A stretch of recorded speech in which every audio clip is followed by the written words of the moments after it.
first. And starting streaming, 3, 2, 1. I don't know. I don't know if we're going to be live or not. What is going on? It always says something here. It says, check your video drives are up to date. Try closing other recording software, which might be... anyways, doesn't matter. Okay, so I don't think we're streaming, but we're recording. That's all that matters. Okay.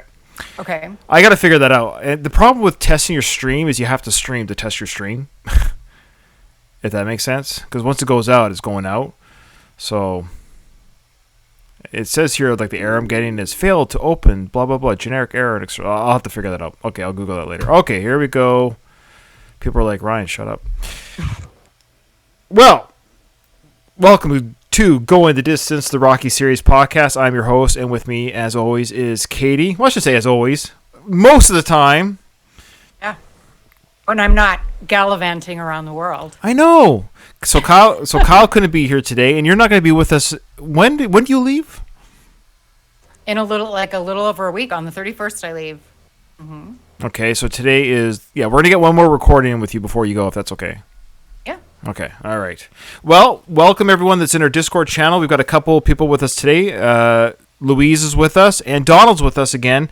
Thanks, guys, for joining us on Discord. I'm telling you, if you want to join the discussion live and watch us live and get all the jokes that don't make the airwaves, things that will get Ryan canceled. No, I'm joking. Well, I'm not joking, but I am joking. I'm always joking. Come to our Discord. You can watch us live, and you can chat and say stuff during the recording that people will hear on the podcast feed. So all these other sterno bums that listen to this podcast on their iTunes, they don't get to participate like the people in Discord. So Discord is free. It's live. You can join the chat. And if you want to donate to Patreon to help out the feed, to pay the cost to this big enterprise that Ryan has created, check out the description below. But I think it's just Google Going the Distance Patreon at the very least. But the description is in every episode as well. Now, here's some news, Katie. Katie knows this, but I left Facebook. I do know this. Yes, okay. It's a hot action. Yeah. The only action in my life is the hot action I have is leaving Facebook.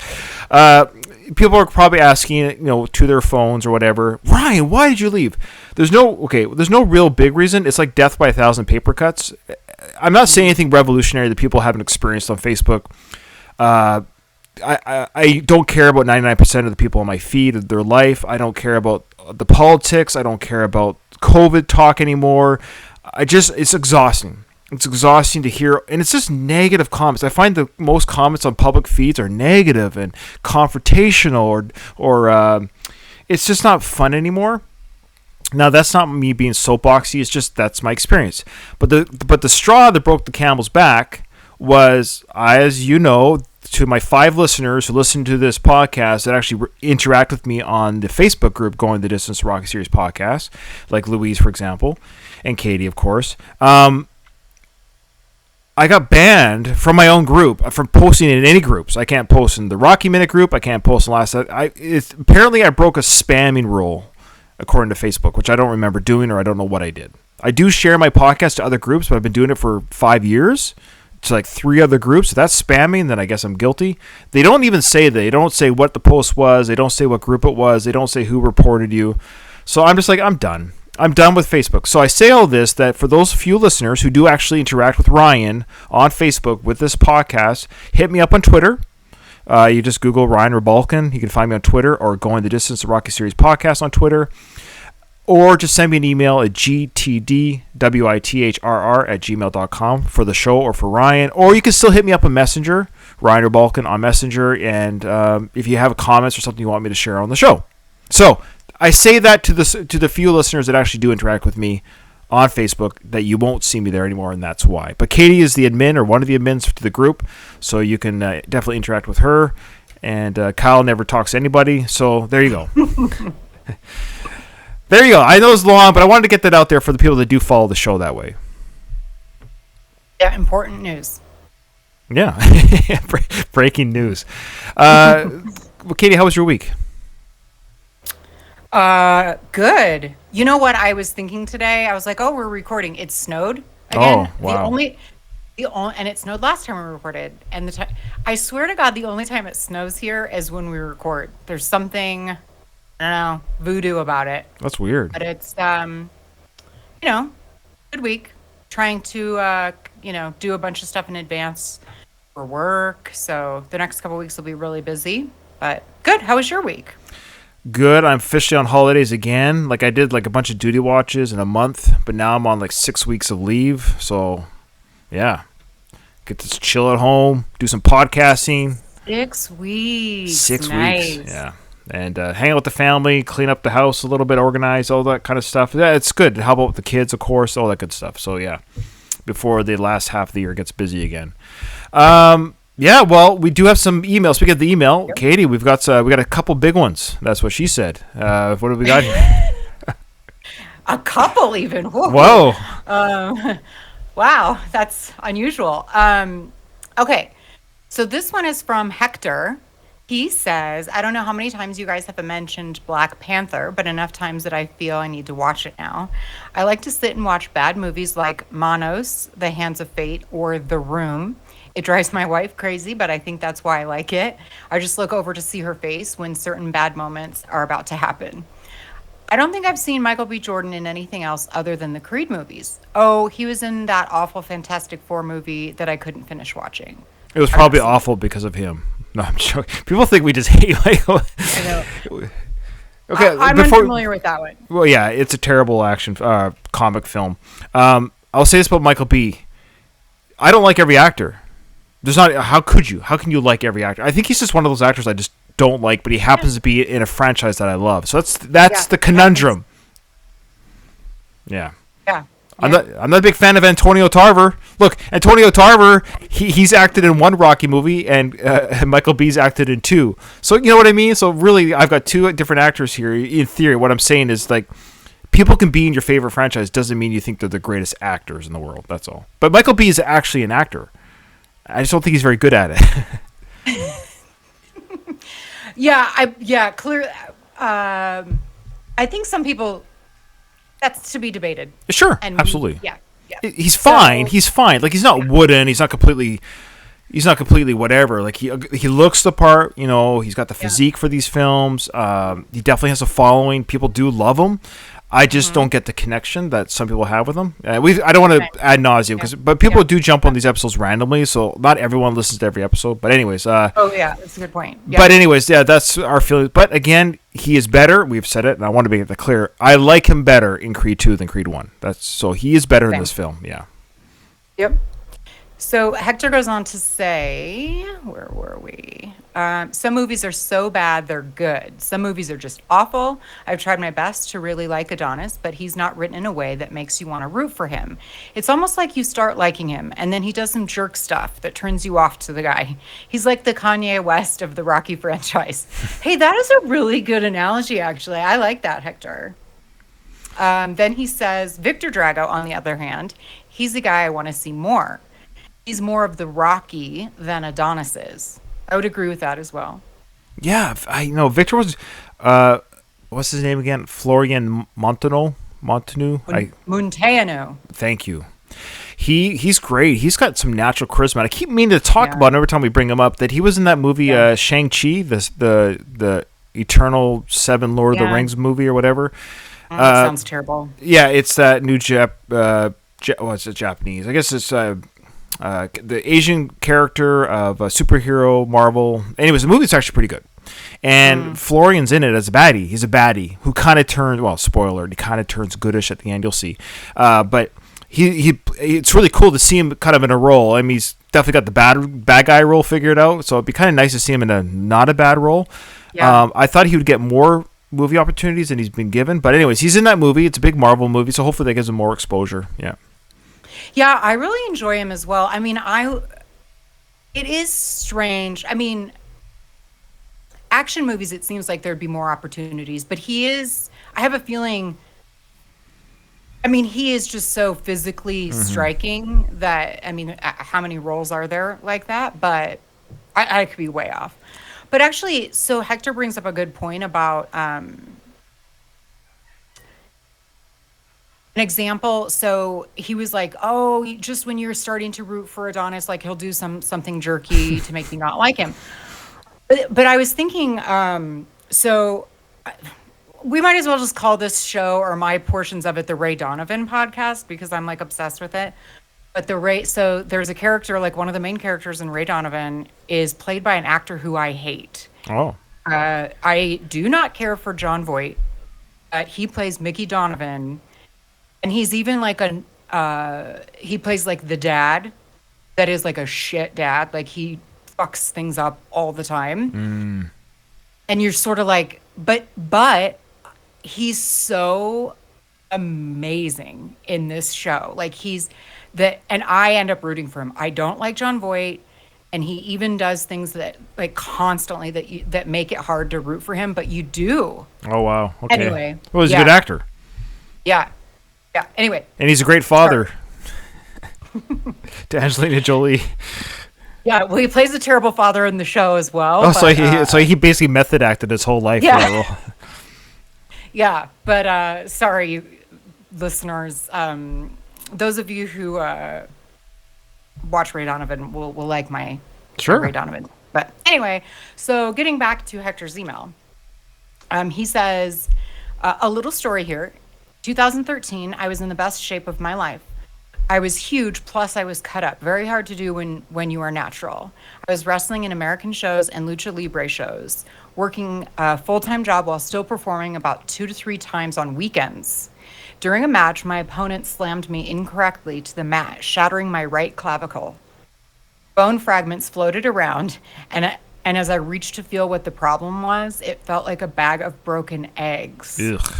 Gross. Oh man, I was having an out-of-body experience as part of me was screaming in pain, and the other was trying to figure out what the problem was. I eventually got to my feet and didn't realize I had severely broken my clavicle until after the ref counted to 3. I had won the match, but I stood there knowing it was all it was all over. The match came out on TV. I still have it recorded on my DVR, but still can't watch it. Yeah, I don't know. That'd be oof. He says recovery was rough. Because of my previous addictions, I didn't take my Vicodins. I can't imagine, like, ow. I'll take them for you. I was just going to say, I will absolutely. You got those left over, I'll take them. Man, I wish I could take... man, if I could take drugs illegally, and I don't, for the record, in case anyone from my work is listening, if I could, for the record... If I could, I think Vicodin would be the go-to. I just wanted to feel like just dandy all the time. Mm-hmm. Yeah. Well, I think that's how people get addicted to it. Sure, Ryan, but, sure. Yeah. He says, always in pain, always grumpy. I did a lot of what Adonis did, and maybe it's because I'm older. I can look back and say I was a complete jerk. It doesn't matter if I was in pain. It doesn't matter that all of my hopes and dreams vanished in a blink of an eye. It doesn't matter that I felt emasculated, less than a man, and good for nothing. If I would have just taken the time to look at my family's pain rather than focusing on my own, I could have seen that even broken, they needed me. I wasn't the only one going through personal struggles. My family carried my pain as theirs. Boy, that sounds like a line from a Rocky movie. It almost does. Yeah. Well, yeah. Here's the conundrum. Hector is a good person. Yeah. Like, from what I can gather from my interactions with him on social media and his letters or emails to us, he sounds like a good-hearted, good-natured, humble, hard-working person, where Adonis is a dick. And I know that's the way his character's written, but we're talking about a movie. Yeah. That's the whole point here. So I think that, again, that's what makes him unlikable. So if Hector was in the Adonis role, or the characteristics of Hector were in Adonis, we wouldn't have had, he would not have acted that way in the hospital towards Rocky or to his wife or his trainer. You know, he would have been like, oh man, I'm okay, guys. I really got my ass handed to me, but you know, we'll get through this, and maybe I should listen to those who know better. So the humility tactic usually. His body's broken regardless, and so Hector's saying his body was broken, if I understand him correctly. He's saying he was broken, he was humiliated or embarrassed, but he didn't take that out on his family or his loved ones. He's saying, correct me if I'm wrong, Hector, but I think he's saying he can look back. He was acting like a dick. Oh, okay, I'm sorry. I missed the first part. My apologies. Well, Hector, you're a dick. with age, he's able to look back on it Oh, okay. and All right. recognize that he was being a dick and that his family was going through it with him and that, Oh, I missed the first part. My yeah, apologies. Okay, so that being said, Hector's a good guy. he is. And I mean, And Adonis is I don't know young. how. He's young. Well, Yeah, he's I was just gonna 28. say. He's 28 in this film, even though he was Or 31. 34 or what, yeah, I don't know. And so I don't know how old Hector is, but yeah, I was going to say the same. Sure. Adonis is young, so same thing. Rocky, not Rocky. Sylvester Stallone has admitted to being a certain way when he was Younger. Yeah. young and on top. Yeah. Yeah, and so Okay. we joke a little bit for the show, just so people don't get mad at us or write at us and stuff. We ham it up a little bit regarding Adonis, but yes, we get it. He was humiliated. He was upset. He's angry. And he's young. Yeah, and so going back to Hector's email, yes, as you get older, and we're all the same way. I'm embarrassed about some of my behavior when I was in my 20s. Absolutely, I'm 46 now. To say that I think I acted accordingly in old things in old places in my 20s would be a lie. Of course not. I'm embarrassed by some of my behavior. Of course. Yeah. Yeah. Too bad youth is wasted on the young. I I feel like I know. say that more and more now that I'm old. Oh, you're not old. Okay, so Hector, sorry, we're going to eventually get through Hector's email. It's a great email, Hector. So he says, my family carried my pain as well as theirs. When I finally started realizing I have the downtime to spend at home and be a father and husband, things got way better. You never see Adonis own up to anything, never apologized. Rocky being Rocky, he doesn't need to hear it. But it doesn't mean you don't have to say it. You offended a man, a father figure, more than one time. And all he can do is smile. You got a cute smile, but it ain't that cute, homeboy. That's a good point. Adonis does have a really cute smile, but yeah, it only goes so far. Right. Anyway, I'll end it here before I say something that'll get me canceled. Oh, and Katie, I can't wait until you get to season 4 of Ray Donovan.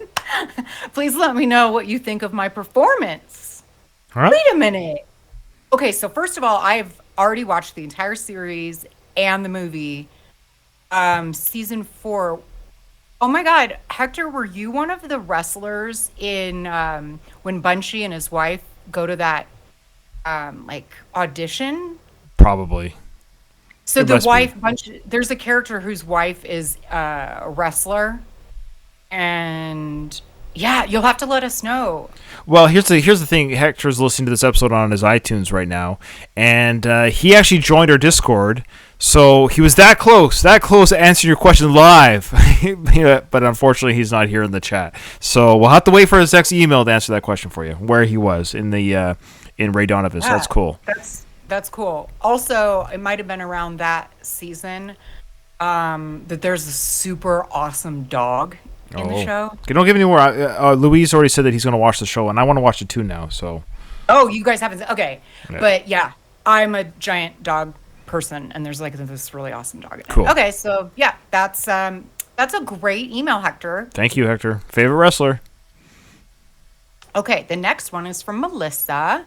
Hi, Ryan, Katie, and Kyle. Another great episode, guys. I wasn't able to join the Discord this time because I was out and didn't know about it until late, but I will definitely try to join it next time. Where's Melissa? Melissa, fail. She says, I think that Adonis, Michael B., did a good job in this part of the film, better than most of the scenes before. And I agree with you guys that as an actor, he has shared the screen with some great actors that could make it harder for him to shine. When I watched this film, I have always thought it was like they meshed Rocky 2, 3, and 4 together and added some new things. 2, because he's being taunted into the rematch starting a family. 3, because he basically lost the fight and comes back to win after being taunted. And 4, because of the Drago family being involved. I'm looking forward to the next episode with the Drago family celebration dinner and everyone's thoughts on that. Yes, LOL at Ryan's take on pregnancy and birth. Your gagging about it all just cracked me up. Thank See, you. we bring all sorts of mess to this show. Yeah, I like to think so, and I've said that Creed 2 is not, or even the Creed films aren't necessarily. Some people don't even like them. Some people don't view them as Rocky films. So those who I think we've lost some listeners who joined us for Rockies 1 through 6. It's okay because they just don't want to hear us, but they're missing out. So tell your friends. Tell your wife, tell your neighbors that the Creed 2 discussion is, we talk about the film, but there's a lot of Rocky talk and side talk that has to do with the universe that, anyways, they're missing out on, I think, some good stuff. And we talk about breast milk. So it's everywhere, you know? Yeah, Katie goes on like on and on and on and on and on about shows that she's watching. Yeah, that's We great. should, maybe we should start a new segment. Oh boy, can you imagine? No, we probably would lose listeners if we started just turning into a Ray Donovan podcast. Random. No. Oh yeah, so thanks, Melissa. Was that it from Melissa? But was that the end of Melissa's email? Yes. Okay. Till next time. Melissa. All right. Thank you. Melissa, you're awesome. Again, join our Discord for live chat. Just send us an email. Join us on Twitter. And you can still join the Facebook group. I'm just not there. Not that it matters, but Katie's still there too, of course. So join us everywhere. We're still around, and we'd love to hear from you. Okay, well, let's get into the Creed 2 coverage. Since we're talking about Creed 2, this is it. This is the big supper. The big meal with the Dragos. There we go. Tell me if you can or can't hear it. Just yell at me if you can't hear it. But right away before I hit play, Katie, do you see those cars outside the house or the mansion there? It's taking a while. Yes, I do. Yeah, those just fancy. I don't know anything about cars, but they look like they're all very expensive sports type cars. There's money to be had here. It seems like the Dragos, at least Victor and Ivan Drago, they don't have money, but they're at a place that definitely represents money. Indeed. Которым мы гордимся. So I'll translate. We are very proud of you, says the speaker of the scene. За тебя, Виктор. To you, Victor. Ура! Victor. Пусть твой успех May your success bring glory back to Russian boxing. вернет былую славу российскому боксу.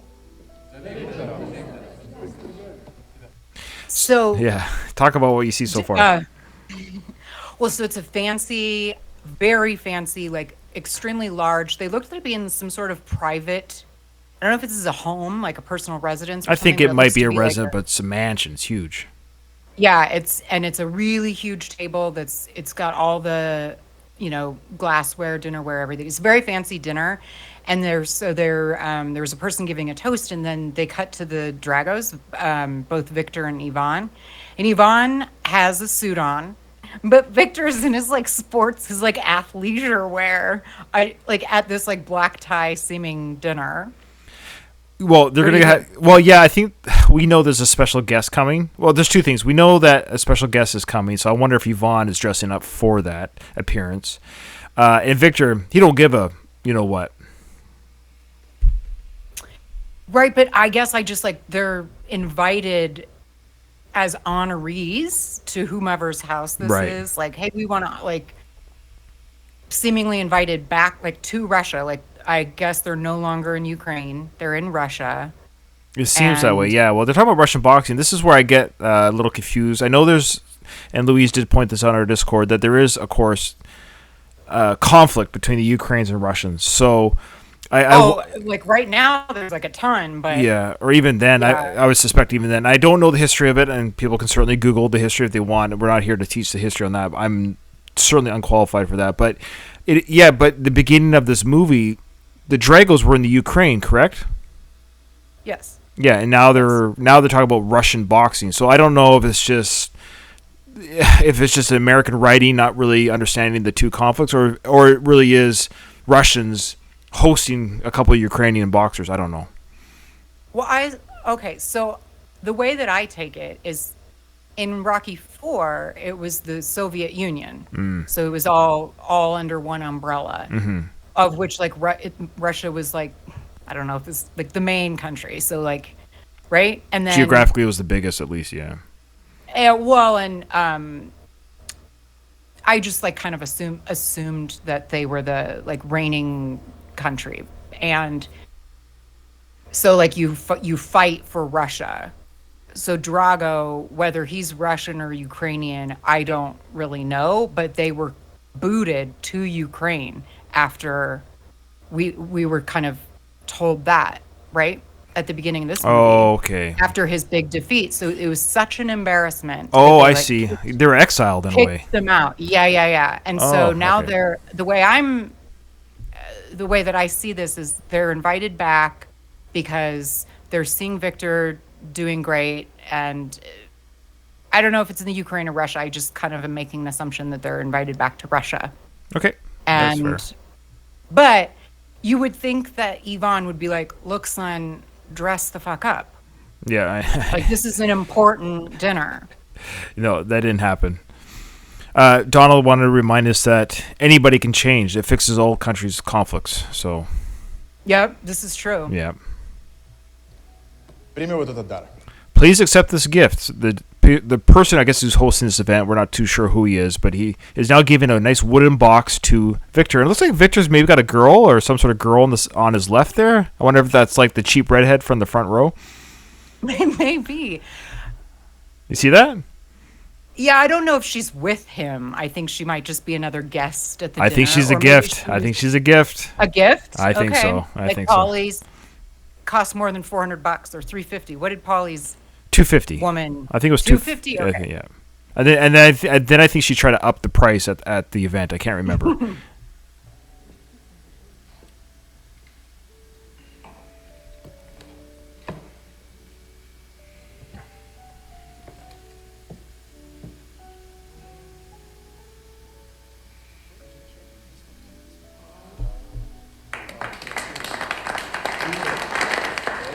All right, so he holds up some boxing trunks. They're sharp-looking boxing trunks with the Drago last name, just like the Creed has his on his. So sharp-looking trunks there, and the people clap. I don't know if I would have clapped, but I don't know. Yay! Look at that! Somebody put letters on boxing trunks. That's pretty impressive. In Russia, that's we can spell here. I don't know. They were pretty impressed by the fact that they could put some letters together.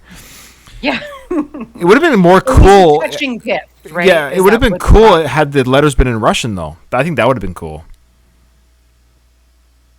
Now, us as the American audience, we might not have been able to read it, yeah. but I think it's still. But you know how they do the translation? They should have just done the subtitle underneath saying Drago. I think it would have been cool had the letter been in Russian. That's what I would have changed, honestly. And then just Is put. it spelled differently? Well, the letters look different in Russian. I think like the lettering looks different. So I don't know. I would have to do Google Translate maybe, but maybe I don't know. Maybe it isn't the same, or maybe it is the same. Yeah, good point. Maybe it doesn't look different. True. So again, I don't know what the hell I'm talking about. Why do people listen to this show? If I don't even know what I'm talking about as a host, I have no idea. We're talking How about. dare you not be? Well, we're missing Kyle, who has the He's the Russian brains. friend. He's the Yeah, brains. well, he knows a lot of things about a lot of things. Yeah, I don't know anything. And when you and I get together, it's usually a gong show.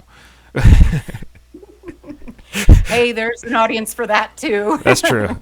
That's true. We just, yeah. Kyle always comes in. Well, as it turns out, there was a Russian World War II. The bumper did it. Louise. See, what happened was Yeah, Louise does. He's helping us out here. Louise in our Discord is helping us out. He says during Operation Barbarossa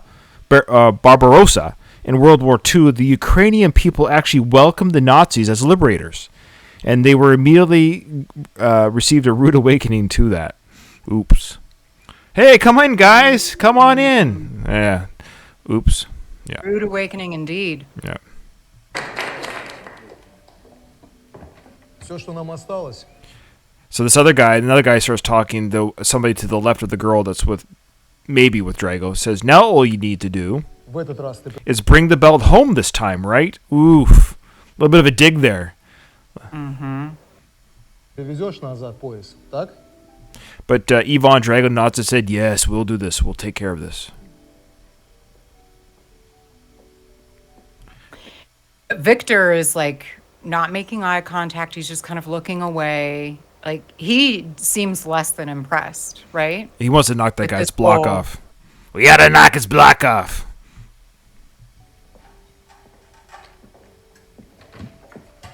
All right, so now a guest off camera walks in.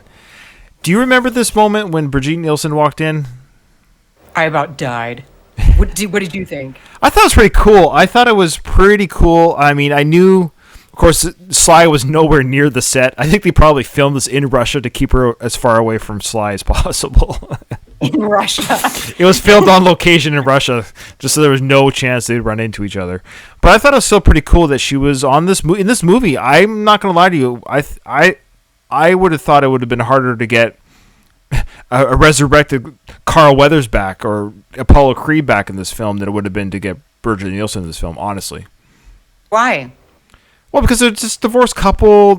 She had nothing good to say about Sly. I think in 2018 she gave an interview where she said that Sly wasn't a very good husband. I'm just surprised this happened.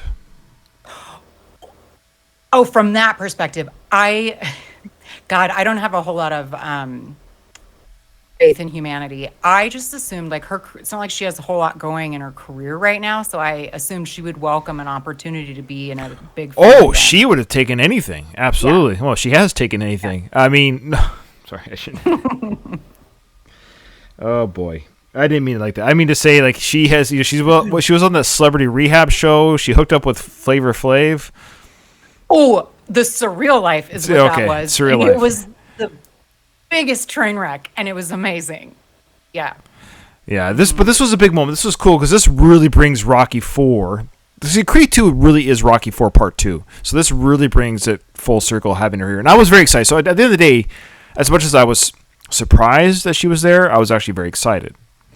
So she's walking in. Victor sees his mom. It's like, oh my gosh. Yvonne. We still haven't seen her yet. No, we haven't yet. No. At this, yeah. Yvonne quickly wipes his mouth, make sure he has no food in his mouth, make sure he's presentable to his ex-wife. Stands up. Yeah, he stands up for her. I don't think I've ever stood up for a lady at a table, to be honest. I don't think I've ever done that. It looks like all the other men are standing, so except for Victor, he remains seated. Yeah, that's great. Good point. Yeah, all the men stand up except for Victor. Remember when Apollo stood up for Adrian in Rocky 4? Mm-hmm. Yeah.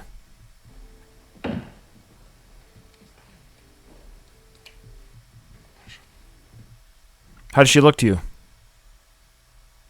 Well, so,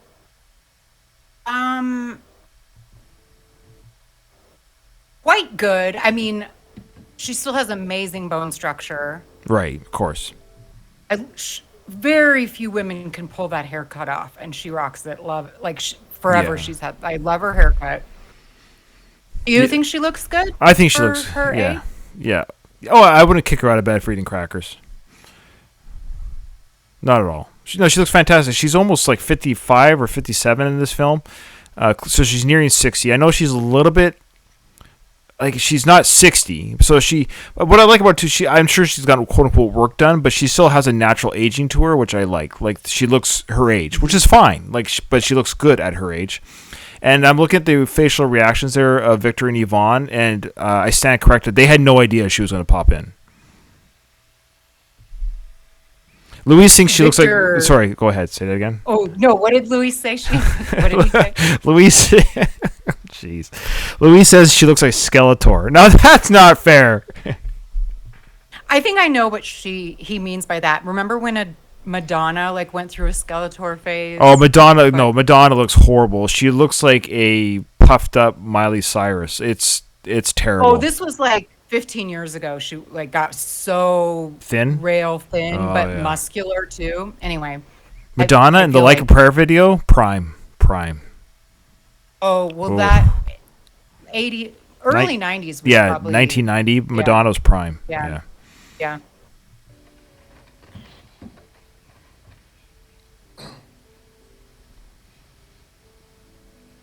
Oh my God, Victor can't contain himself. No, How would you describe? He's not happy that she's there, but it's his mom / he's in, he's not in a private setting right here. I don't think he's very happy that she's there at all. We'll find out that he's not, but he's definitely uncomfortable, doesn't know what to say, and she's about to say hello, Victor. Yeah, go ahead. I just I want to give this Florian more credit because he's doing a lot here. This is probably one of his first acting roles, and yes. It's mostly nonverbal, and he's doing an incredible job showing his how uncomfortable he is, and that he's just wanting to crawl out of his skin. is kind of how I took it. Like he's so angry, and Totally agree. they No, didn't they didn't know if they didn't know she was going to be there, and she walked right past them when she came in, didn't stop at them first, like to hug or say hello or anything. She walked all the way around, kisses the dude, she's her husband or whoever he is. Some I think he's just a dignitary. host. I don't think maybe they're together. I don't. I think she's Oh, invited too. I think this okay. was all part of the plan. Of course. Yeah. To You kind know of what would make it even better? if is if Adrian the walked guy- in. If Adrian walked in. Oh my God. Well, that too. But if the guy who was hosting this that she just like kissed and said hello to was the Michael Pataki guy that she shared the smoke with in Rocky Four. You know who I'm talking about? Yeah. If they shared a smoke at the I don't table here together as well. Well, it would just be, I don't know if he's still alive. But Oh, he might be that. Yeah, that would have been. Yeah, they just have the whole gang, and then Gorbachev walks in, and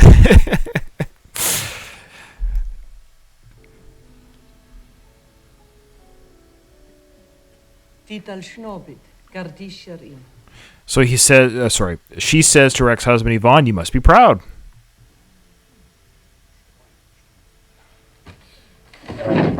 Yeah, it didn't take long. Victor is not happy. He's getting up to leave. Yvonne looks troubled. He gets up to follow his son out. And then Ludmilla Drago, she's kind of like, okay, well, that didn't go according to plan. But maybe she's not that surprised either. Виктор, все эти люди, собрались здесь ради So Yvonne says, all these people are here for us. нас. Ради тебя. For Эти you. люди- And he goes, these people? Эти люди They're the ones who ran you out. Good point. We'll talk about it in a sec. выгнали тебя из России. Что мы здесь And he goes on to say, why are we here? делаем? Стран будущего. Then Yvonne says, to build a future. Я даже не знаю And then Victor says, I don't even know that woman. Oof. эту женщину. Она нам She may as well be a stranger. чужая. Виктор. Она бросила She left you. тебя. Они все They all did. отвернулись Abandoned you. от тебя. Стыдили Shamed you. тебя. Я And then Yvonne yells, I lost. проиграл. Okay, so we'll stop it there. Ooh, what are thoughts about this scene? there's a lot to unpack. I was going to ask you what you like. Do you feel like there's been any contact since she left? Like, there were photos of the family when Victor was maybe like a toddler or preschooler, maybe. So, I think we're to assume that the baby was born, so she stuck around long enough to have the baby. But I think between the exile and the baby raising, maybe or whatever, I think she left him when he was a toddler. That's the timeline I'm thinking, and so I don't think Yeah. he's seen her in 25 years. or spoken to? You Yeah, don't think no, that nothing. She just like left. Yeah. So he That's- knows her by pictures and stuff, and Yvonne as well, of course, knows her. But I would say this is the first time they've seen seen her probably in 2 decades, at least 2 decades. Yeah, that's insane. I can't. I feel so much for Victor here and Yvonne. Like this is why this movie, it's so like, it should be called The Dragos. It's so great in that, like, so you feel for Victor because yes, this woman left. He's being now used as a pawn to try and like win back glory for his father, and his father is being manipulated yet again to like fall for this, and He's and desperate. still he's like a beaten dog. Like, I deserve all of this. I lost. Like, are you kidding? And then this poor kid, like, didn't want to be there, but he was like, fine, I'll show up, Dad. And then this woman, all she has to say is hello, Victor. Yeah. In 25 years, like, it's I can't imagine this poor Victor's life has been horrifying. I don't know. That's my feelings about it. How do you? What do you think? I agree. Victor is a victim in all this. Victim of his father living through him. victim of an abandoned mother, an unloving father, who's trying to relive his failures through his son. Of course, Yvonne sees these conglomerates or whoever these people are as a way for him to get honor and prestige back into his home country. And Victor, being just a little bit younger and a little bit less naive than maybe his father was at this age, saying, dude, like, these people don't care about you. Why are we caring about them? Why are we putting ourselves in this awkward situation? This whole thing is awkward. Yeah, it's one thing for us to go after the belt and fight. That's fine, but butting up with these people who disgrace us is actually he doesn't find it honorable. He finds it disgraceful himself. Well said. Hey, that's why they pay me the big bucks. Jag proigrar. Yvonne says, I lost, Not inne but you won't. proigrar. No pressure. So they're doing a very good job acting, and I think I would be under... Sorry, let me say that again. I would think at this point, unlike the Rocky IV Russian speaking in the film, I think they're probably speaking more accurate Russian in this film. I would say in 2018 when this was filmed and released, they're probably a little bit more, let's get the dialogue right, because people know Russian, and people will say very quickly on the internet that they're speaking gibberish.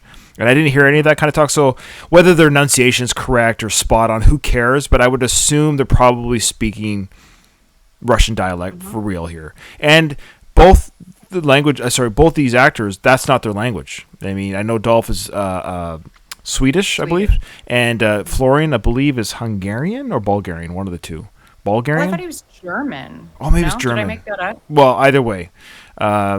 So yeah, he's not Russian. I know that for a fact. So they're not speaking their native tongue, and to not be able to speak in your native tongue, or act, I should say, in your native tongue, it's a little bit more difficult, right? And I think they're doing a really good job enunciating and emoting, memorizing their lines in a different language, but emoting the what we're reading as in English. So they do a great job here, and in our Discord people agree that the Dragos steal the show in every scene they're in of this movie. Absolutely. Yeah. It should be called the Dragos. It should Yeah, be. I think so too. In like how difficult it would be combining the getting your lines right with the emoting and the foreign language. It kind of brings to mind like an acting great, and so not that they're on par with Bobby D, but he spoke Italian. He learned Italian for Godfather 2, and I don't know if he had any English lines. I feel That's like right. all No, of I his think you're right. lines were- That's right. Robert De Niro and spoke. so- Yeah. Yeah, so, and he's known as like one of the best that there is. So if they're doing a up job, these two. Yeah, absolutely. Totally agree.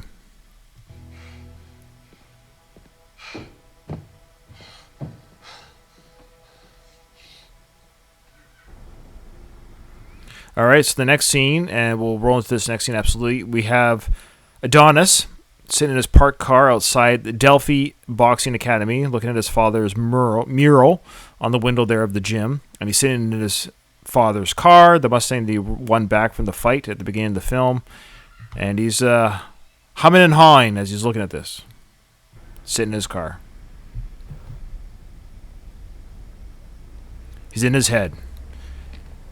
Tony Jr. knocks on the window.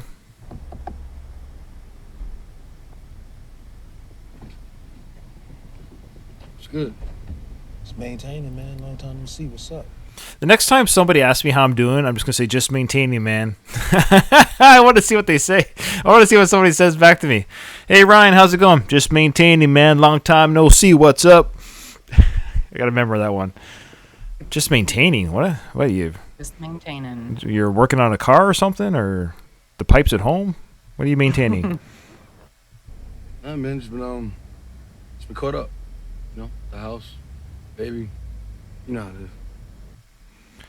is. You know how it is. What, does Tony Jr. have a baby? Does he have a house? He might not know. You might not have any idea how it is. That's a good point. We don't know anything about Tony Jr.'s like private life, if he's married and has kids or not. But maybe he does. Yeah. Maybe that was the insinuation right there by what Adonis said, that he's got a wife and kid at home. Sure, that's fair. Yeah, how Bianca doing? She's good. She's good. Good. So it's kind of like an awkward conversation, but it's probably their first conversation since the hospital, I would assume. Yeah, a lot of small talk. Yeah. It's guy talk too. Nobody wants to share their feelings really. But this is a big step for Adonis that he's actually at the gym. So we know that he drove to the gym. At least he drove there. He's parked there. Maybe he did have intentions of going inside the gym, and now Tony just caught him before he apparently about to go inside the gym. Listen, man, I've been meaning to hit you up, though. So there you go. They haven't spoken. He says, I've been meaning to hit you up, though. So they haven't spoken since the hospital. Commissioner want to know who we plan to fight next. So this is big. So the commissioner, the boxing commissioner, is like, hey, this champion is Adonis. When's he going to be healed up, and when's he going to be ready to defend that title? He's holding the title. People want it. You know, that's his job. He's got to defend it, or he's got to give it to somebody else. How much time has passed, though? I don't think a lot. Like, the baby's not born yet. We haven't seen it yet, have we? Okay, so he's just saying the baby as in Bianca carrying the baby. So that's why he's asking how Bianca's doing. So she's near delivering the baby. Let's say a month since his time in the hospital. He's out of the hospital because he was only going to be there for a couple days. So he's mended at home. You know, he's able to drive now. His eyes aren't puffed up anymore. So let's just say give it a month. And the commissioner already wants to know, huh? Maybe 2 months, but that would be well, you got to figure people are like, because it takes time to train, and so it's like, hey, that's true. You got to get something set. Good point. You know, are we gonna have a fight in 4 months? How much does this guy need to train and get ready? Like, we got to set something up. It's money, right? But it's money not being made with, you know, it's money not being made because championship fights bring in the biggest draws, right? Hello. But you got to fight someone. So he says you don't have to fight Drago, but you have to fight somebody. It's your job. You got to defend the belt. Otherwise, it's going to be vacated. I could set up a little, you know, tune-up fight, kind of. So he says here that he can set up a tune-up fight. Now, I guess I'm sure Kyle could speak to this, but I'm not a trainer or manager in boxing, but it seems like they can kind of do that, you know? Like, they was handpicked. What did he say? Nah, they weren't handpicked? They were, he says they was handpicked. Setups? Oh, yes, Not setups. I was good fighters. But they weren't killers like this guy. This guy will knock you to the rack. He'll kill you to death in 3 rounds. It was 2, wasn't it? Oh, maybe. Was it? No, I can't remember. Was it 2 or 3? I can't even remember now. I know Rocky beat Clubber in 3 rounds, but I think he got knocked out in 2. But yeah, anyways, all that being said, yeah. So it looks like the trainer-manager kind of does have the ability to kind of like, we can get somebody we're pretty comfortable beating to get your confidence up. And it gives a chance for another fighter to get his confidence up, even though he knows he probably can't win. But hey, go up against the champ, just like Rocky did in part 1. You know, You never know. But yeah, you gives the champion who's defending his title, who maybe needs to get his confidence up a little bit. Yeah.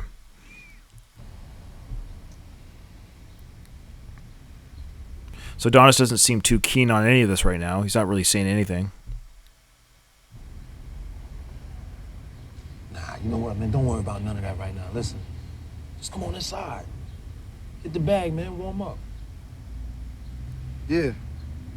Yeah, I'm gonna grab my stuff and I'm gonna meet you in there.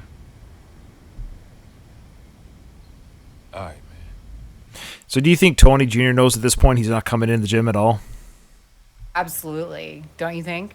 Yeah. The way he said that. All right, man. Yeah, he's like, all right, man. You're not ready. So he's not even ready to hit the bag yet, let alone fight.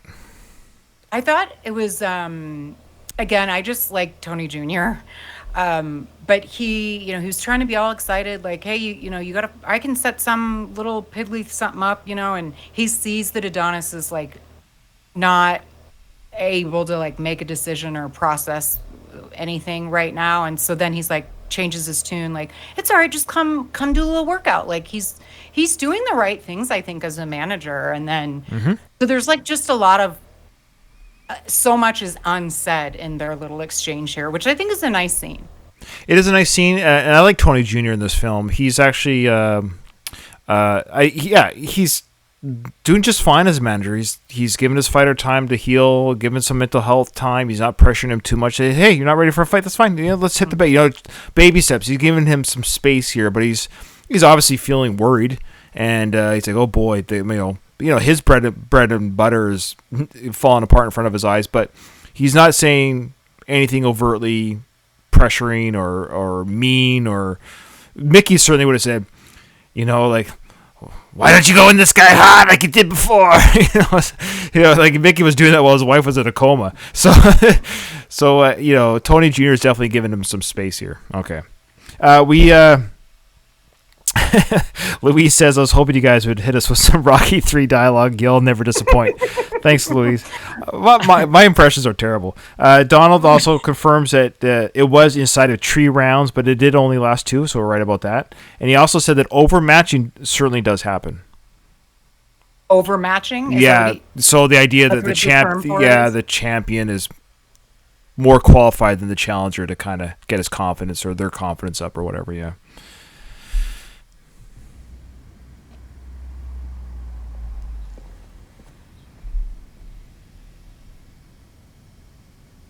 So it's a nice little shot here of Adonis looking at his father, and it's just it's kind of a silhouette of the back shoulder of Adonis as we see Apollo in the forefront. He's probably thinking, I'm not my father.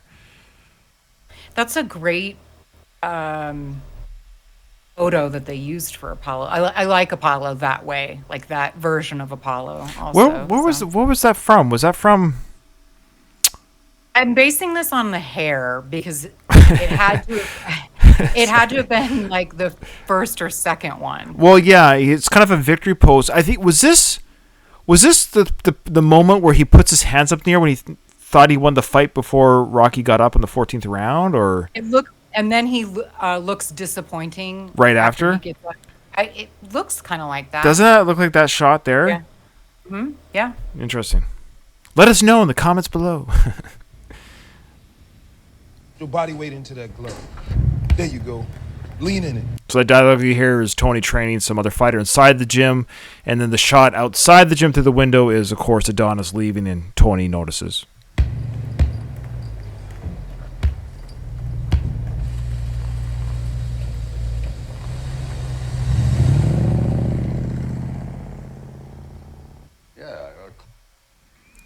All right, so now we got Rocky.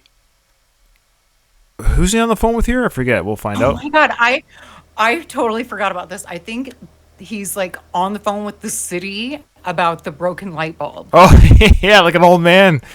Yes.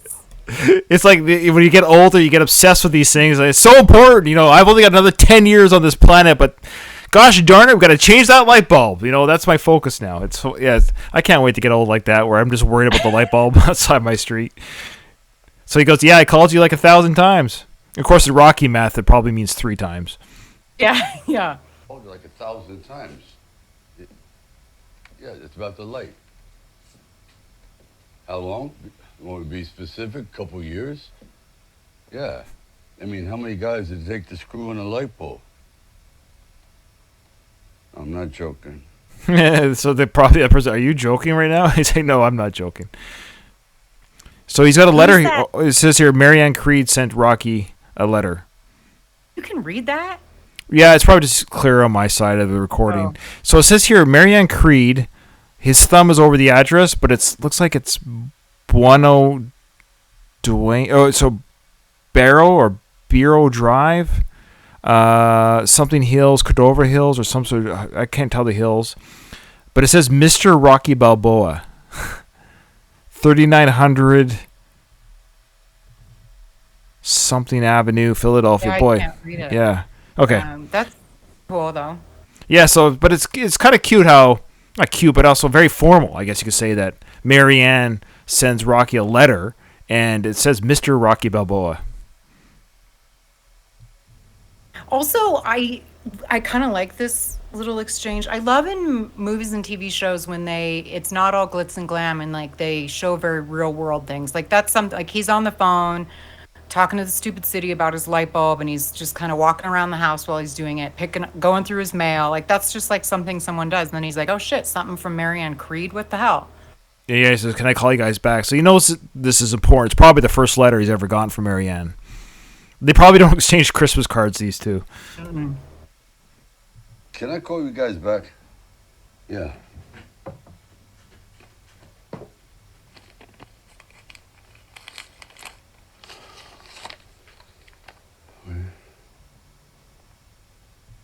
So the back of the picture or letter, it says, "He still needs you, Marianne." And he's about to flip it over. And it's a picture of a baby. Ultrasound. Aw. Cute. He's like, I got her pregnant. I'm the dad. I'm confused. Wait a minute. I'm the father. Yo, Marianne, we did it. It's interesting though. I don't know. I like this. Like he's like being given this opportunity or being pushed by Marianne to be like a grandpa, like a father and a grandpa. Exactly. Because he's not able, or for whatever reason, he's not with his own kid and grandson. Yeah. So he's definitely emotionally adopted Adonis at this point in his life. And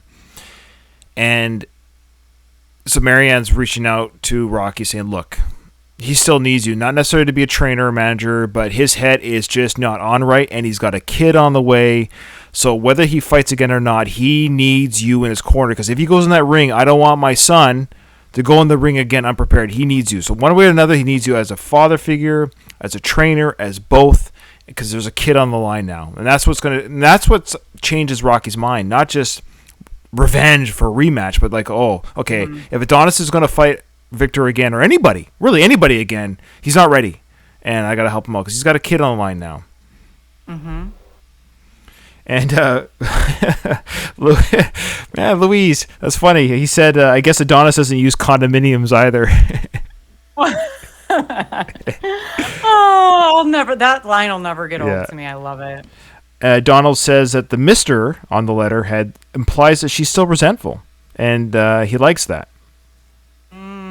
I would say it's resentful so much. Overly Formal, yeah. I get the resentment part. Maybe just like very less familial. Yeah, not yeah. But at the same time, she says, he still needs you, and she signs it Marianne, not Mrs. Creed.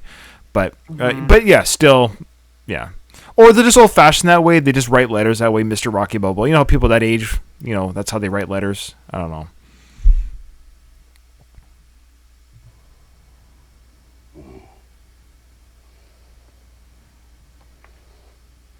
So obviously he doesn't talk to Adonis because he had no idea they were pregnant. Oh, he did, didn't he? Did he? Well, I was wondering that before too, but Bianca was like pretty pregnant. No, I don't. No, but he would have had to see her on the national television show. I don't know. I don't know if Adonis ever met. Because he's acting like, wow. He's look at the photo like. I know. Yeah. Yeah, I think you're probably right. Even though it'd be weird that he didn't know. Yeah. But I think you're right. The way this is being filmed, the way they're showing us as an audience, it looks like we're discovering it, or we're seeing Rocky discovering the pregnancy news for the first time.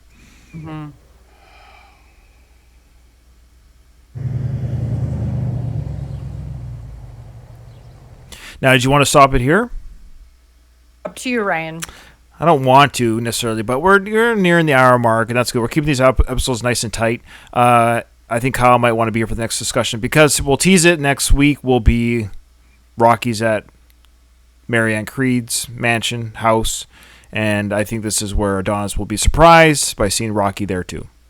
That might be a nice little scene to talk about there. So, yeah, that was fun. Some fun stuff. Things are picking up a little bit because it's soon after this meeting they're going to go to training and blah blah blah. The baby will be born, then just the fight. So still 57 minutes including credits left in the film. I cannot. It's so I can't really tell if like our listeners like us going off the rails or not, because like we seemingly, that's why we're not getting through very much of the movie very fast, is because we like go off on tangents. Well, yeah, I think we got through 10 minutes of film in this episode. Okay. Yeah. Yeah. Hey, look, we don't have 1,000 listeners every episode. I'm telling you that right now, but or anything close to it. However, we do. The people that do listen really like it, though. That's the thing. So I want to keep doing the format that we're doing for those listeners. Actually, Chester Copperpot He sent us. He sent me a Facebook message, so I appreciate that. I believe it was Facebook or Twitter. He wanted to say that he's really enjoying our coverage. So that's right from the horse's mouth of one of our listeners. Just straight up said, "Hey guys, I love your coverage of Creed 2." So people are enjoying it. That are listening. The ones that do listen, I think, are enjoying our coverage. So I think if we were to rush it or change it for the sake of what, I don't know. The ones that are listening are already enjoying it. So. Good. Yeah, for sure. Good. And but we are going to be ending this show. I think we're over halfway now of this season. It's kind of weird. And then I guess I'm kind of dragging out a little bit. I'm not going to lie to you because it's like when Creed 2's over, I'm done. Yeah. I'm done this season. I'm done this series. It's over. I'm done going the distance. So I'm kind of like sad. And so there's a part of me that's dragging it out a little bit because yeah. You will have gone the distance. That was the whole goal. Yeah. Was to go the distance, yeah. I mean, I've had some Tommy Morrison guest hosts, and my brother was the Apollo Creed, and he died halfway through the series. But now I've got you guys, and it's been great. I appreciate it, really. Yeah, appreciate it. I don't know why I'm giving a farewell, but I just feel like I guess it's hitting me that we are past the halfway point of this season, and then we are going to close this podcast for good, and we're going to move on to the Rambo series. So I'm kind of excited for that too, though. I'm not going to lie. But all right, well, Katie. Oh, I want to say, leave us a review on iTunes. That really helps. Spotify does reviews now too. So Spotify and iTunes, guys, share if you listen to us. If you listen to us on Twitter, retweet the episodes. It does help. All it is a retweet. Give us a like on Twitter as well when we post, or on Facebook. It just gets the word out a little bit and shows that you like us a little bit. Yeah, that's it. Well, Katie. Ding, ding. All right.